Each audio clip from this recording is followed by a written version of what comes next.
یہ قرآن پکڑ کر کہہ رہا ہوں میں، تم لوگ کیا کرو، اسد الدین اویسی کو کسی کمرے میں تالا ڈال دو تو اپنی ریاست میں کچھ بنا نہ سکے، ہر ریاست کی دیگچی میں منہ ڈال رہے ہیں، نقصان امت کو ہو رہا ہے۔ جناب اب تو سوچو خدا را، اب تو سوچو۔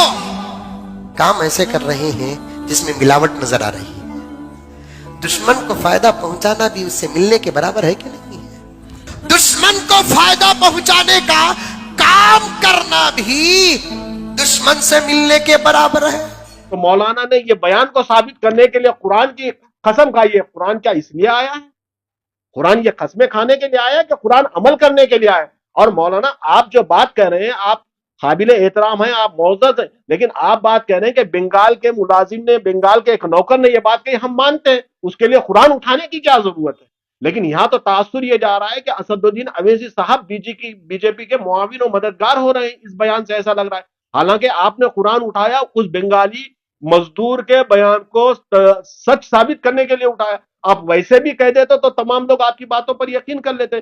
کے حالات کے تناظر میں اگر ہم دیکھیں گے، اس وقت مسلمانوں پر چاروں طرف ظلم و زیادتی ہو رہی ہے، بلکہ یہ کہے تو بے جانا ہوگا کہ آزادی کے بعد سے جن لوگوں پر مسلمانوں نے تکیہ کیا تھا، وہی پارٹیاں ان کو ہاتھ دیتی رہیں اور ہوا دیتی رہیں اور ان کو پریشان کرتے رہیں۔ اس حالت میں بھی فرد واحد نے، اسد الدین اویسی صاحب نے تمام مسلمانوں کو ان کی اہمیت جتائی اور بتایا کہ کس طرح سے ہم اپنے حقوق کی لڑائی لڑیں۔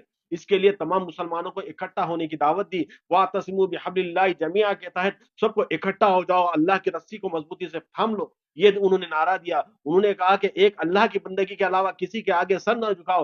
آزادی کے بعد سے تمام سیاسی جماعتیں، تمام مسلمان لیڈروں کو، بڑے بڑے قائدین کو اپنے آگے سر جھکانے پر مجبور کرتی تھی۔ مسلمانوں کا نام بڑے بڑے نیتاؤں کا، بڑے بڑے سرماؤں کا اور بڑے بڑے شرفا کا اور بڑے بڑے مالداروں کا یہ حال ہو گیا تھا کہ وہ بڑے بڑے پارٹی، چھوٹے موٹے پارٹی کے لیڈروں کے سامنے سر بسجود ہو جاتے تھے، یا تو ان کا کام دریا اٹھانے کا ہوتا تھا یا پلیٹیں سنبھالنے کا ہوتا تھا۔ پچھلے الیکشنوں میں بھی کئی ایسے ویڈیو آئے ہیں کہ اپنے آپ کو سیکولر کہنے والی پارٹیاں مسلمانوں کو اپنے بازو تک بٹھانا پسند نہیں کرتی۔ علی گڑھ کی مثال ہے، سماج وادی پارٹی کی مثال ہے، اور ایسی کئی مثالیں ہمارے سامنے ہیں۔ لیکن حالیہ دنوں میں چاروں طرف سے ایک مرد مجاہد دن رات لگا ہوا ہے اور مسلمانوں کو اپنے حقوق دلانے کی جدوجہد میں لگا ہوا ہے۔ اسد الدین اویسی کے خلاف چاروں طرف سے حملے ہو رہے ہیں، تو غیر تو کر ہی رہے ہیں، اور دوسری اپنے آپ کو سیکولر کہنے والی پارٹیوں کے سینوں پر سانپ لوٹ رہے ہیں، بچھو لوٹ رہے ہیں، وہ تل ملا جا رہی ہیں۔ تو انہوں نے ایسا ماحول کر دیا کہ اس میں سے کچھ دانشوروں کو پکڑ لیا، کچھ علماء کو پکڑ لیا، کچھ اماموں کو پکڑ لیا۔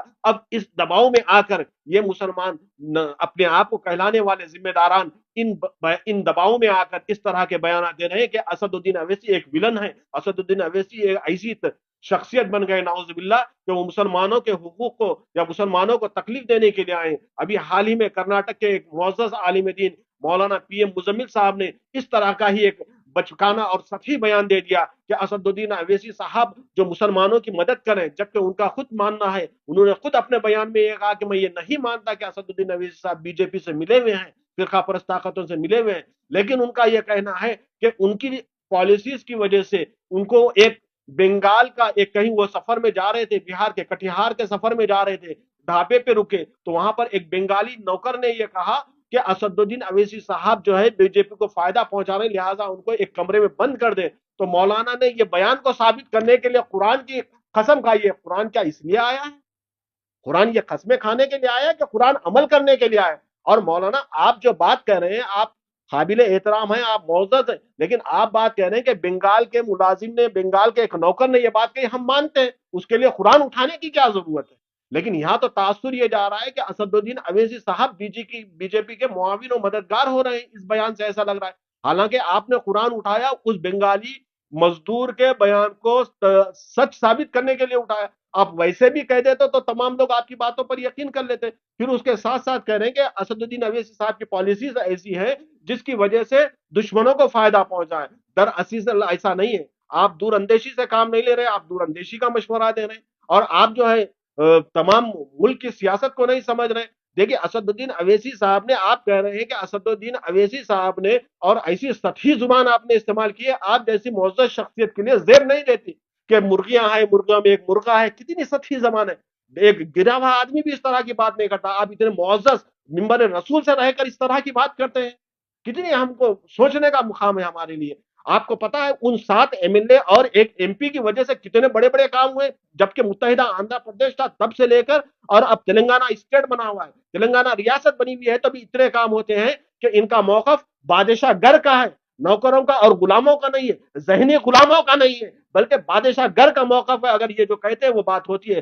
دشمن بھی اس بات کے قائل ہیں, اور وہ جب بھی آتے تو یہ کہتے ہیں کہ یہاں کی حکومت اور یہاں کے ادارے جو اسد الدین اویسی کے سامنے جھکے ہوئے ہیں. یہ تقریریں ہیں, آپ کو یوٹیوب پہ مل جائیں گے, ان کے پرانی تقریروں کو دیکھیں گے تو آپ کو مل جائے گی. اس کے باوجود بھی آپ ایسا کہتے ہیں. اب آپ کہہ رہے ہیں کہ دوسرے ریاستوں میں جانے کی کیا ضرورت ہے؟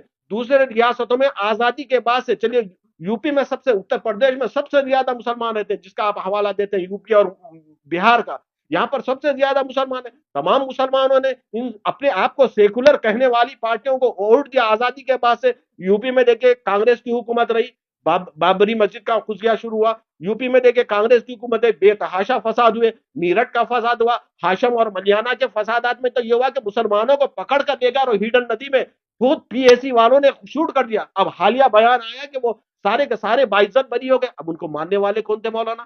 وہاں پر مرکز میں بھی کانگریس کی حکومت تھی, اور یو پی میں بھی ویر بہادر سنگھ کی حکومت تھی جو کانگریس کا MP تھا, کانگریس کا وہ چیف منسٹر تھا. اس طرح سے آپ دیکھیں جتنے فسادات, گجرات میں تو فسادات کی لسٹ رہتی تھی جہاں پر کانگریس کی حکومت رہتی تھی, جو اپنے آپ کو سیکولر کہتی ہے. اب آپ بول رہے ہیں کہ اسد الدین اویسی صاحب نے اپنی ریاست میں کیا کیا؟ آپ آ کے دیکھیے, تعلیمی اداروں کا ایک چین لا کر بچھا دیا. آپ چاہیں گننا چاہیں تو گن نہیں سکتے, اتنی ان کی خدمات ہیں یہاں پر. آپ آ کے دیکھیں کسی اور اسٹیٹ میں جو مسلمانوں کے لیے خود کرناٹک میں جہاں کے آپ ہیں, بنگلور کے اندر معمولی 5 منٹ کا نیوز بلٹن اردو TV پر جب شروع ہوا تو کتنا فساد ہوا, کتنا فساد ہوا. کس کی مرکز میں بھی کانگریس کی حکومت تھی اور ریاست میں بھی کانگریس کی حکومت تھی. جب آپ کے طالب علم کا زمانہ رہا ہوگا آپ کو یہ واقعہ ضرور یاد ہوگا. اس کے باوجود بھی جتنے بھی فساد ہو رہے ہیں, اور فرقہ پرست طاقتوں کو جو شے دے رہی ہے, تو یہ اپنے آپ کو سیکولر کہلانے والی کانگریس دے رہی ہے. پچھلے الیکشن میں دور اندیشی کا مظاہرہ کرتے ہوئے اسد الدین اویسی صاحب نے کرناٹک سے ایک بھی کینڈیڈیٹ کو کھڑا نہیں کیا, بلکہ جنتا دل سیکولر کو انہوں نے سپورٹ کیا. اور نتیجہ کیا نکلا؟ کانگریس کے 20 MLA فرقہ پرست پارٹی BJP کے جھولی میں چلے گئے. بلکہ وہاں کے MLA نے تو مسلم جماعت پر پابندی لگانے کی بات کی کہ یہ نقصان دہ ہے. اس کے بلکہ ان سے کئی زیادہ نقصان دہ اور فرقہ پرست جماعتیں ہیں, ان کے خلاف تو کچھ بولتے نہیں یہ لوگ, کیونکہ یہ غلام ہیں. غلام ہے یہ مسلم جو کہنے والے ہیں, یہ غلام ہے اپنے آقاؤں کے, وہ جیسا کہتے ہیں ویسا کرتے ہیں. ابھی دیکھیں 90% مسلمانوں نے ان کو ووٹ دیا, ابھی ان کی منسٹری کیا دی گئی؟ صرف 2 لوگوں کو دی گئی. اب یہ کتنا کام کریں گے؟ پارٹی کے حکم پر چلیں گے. لیکن یہی 2 ہوتے یا 7 ہوتے MIM کے ہوتے تو ڈٹ کے اپنی باتیں منواتے, ڈٹ کے مسلمانوں کے حقوق کو منواتے, ڈٹ کے کمزوروں کے مطالبات کو منواتے. لیکن ایسا نہیں. آپ کہہ رہے ہیں کہ ایسے بے تکی باتیں کرتے ہیں, بغیر مشورے کے کرتے ہیں. نتیجہ یہ ہے کہ مہاراشٹر کے اندر ایک MP جیتا, 24 سال سے اورنگ آباد جیسے تاریخی مقام پر ایک شیو سینا کا MP, فرقہ پرست پارٹی کا MP تھا, اس کو ہرایا اسد الدین اویسی صاحب کی پارٹی نے, اور وہاں سے جیتے امتیاز جلیل. اور ان کے کارنامے دیکھیے, پارلیمنٹ کی اسپیچ سنیے, کتنے کام کر رہے ہیں وہاں پر. اور وہاں پر 2 MLA پہلے بھی تھے, ابھی بھی 2 MLA ہیں مہاراشٹر میں, اور کئی کارپوریٹر ہیں مہاراشٹر میں. وہاں دیکھیے, وہاں جا کر آپ تو دوروں پر رہتے ہیں, پونا جاتے ہیں, ادھر جاتے ہیں, ادھر جاتے ہیں, آپ دیکھیے, مشاہدہ کیجیے MIM کیا کام کر رہی ہے, آپ کو معلوم ہوگا. زمینی سطح پر آئیے, صرف کار میں بیٹھے, اسٹیج پہ بیٹھے اور ممبر پر بیٹھے تو مشاہدہ اور مشاہدہ نہیں ہوتا. تجزیہ کیجیے. بالکل آپ کو کرٹیسائز کرنے کا حق ہے, تنقید کرنے کا حق ہے, لیکن زبان بھی مہذب ہونا چاہیے اور حقائق و دلائل کے ساتھ ہونا چاہیے.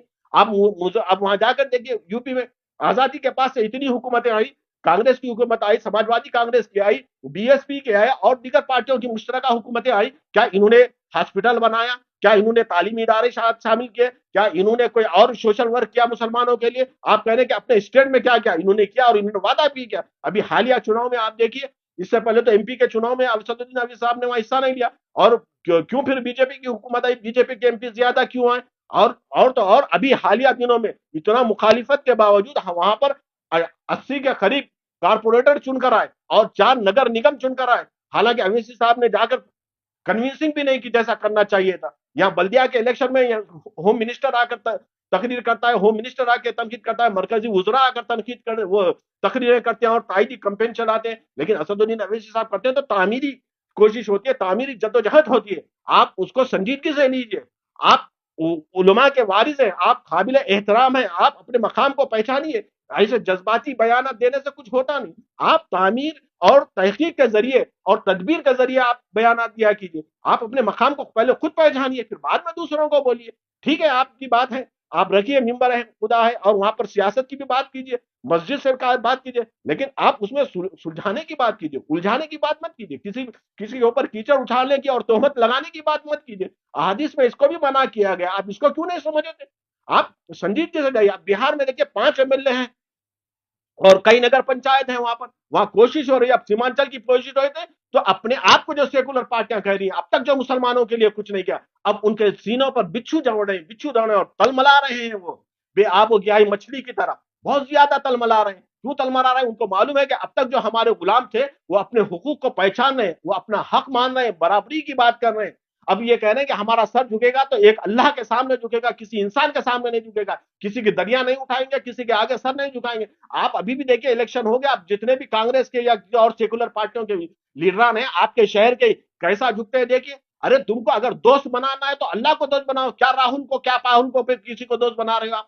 ہاں، آپ ایسی باتیں کرنا چاہیے. آپ کو تو اس کے کھل کر آپ کو میدان میں سامنے آنا چاہیے کہ ایک مرد واحد کسی بھی کونے پہ ظلم زیادتی ہوتی ہے تو کھل کر مسلمانوں کی آواز اٹھاتا ہے، چاہے پارلیمنٹ ہو یا کسی اور موقع ہو، کوئی موقع کو جانے نہیں دیتا. آپ کے حقوق کی بات کرنے والا کوئی لیڈر نہیں ہے کسی بھی پارٹی میں. دیکھیے آپ، اتنی بڑی پارٹی ہے کانگریس، اب اس کی ڈوبتی نہیں آتی.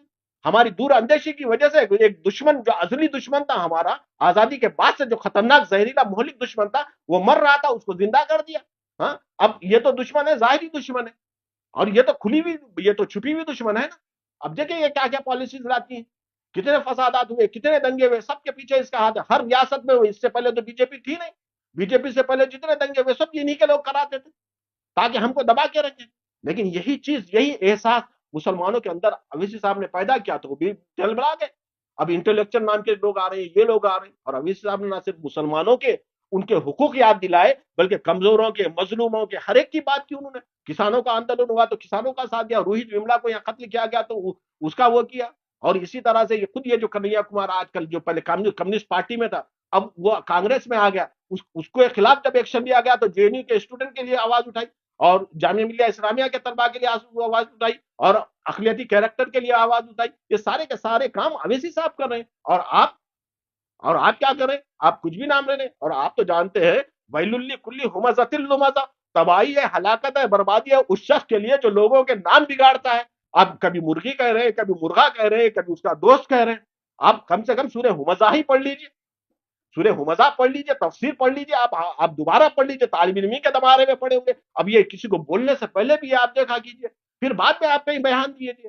آپ کسی ایک اونچی شخصیت آ رہی ہے، لازمی بات ہے گرتے ہیں شہ سواری میدان جنگ میں، وہ طفل کیا گرے جو گھٹنوں کے بل چلے. ارے بھائی میدان میں نکلا ہے آدمی تو ہو سکتا ہے آپ کی سمجھ کے مطابق اسے کچھ نادانی ہو گئی، کچھ نہیں ہوتا، نادانی وادی نہیں، وہ آپ کی سمجھ کے حساب سے کہہ رہا ہوں. تو آپ اس کو ریویو کرتے ہیں، آپ کنٹیکٹ کرتے ہیں، معلوم کرتے ہیں.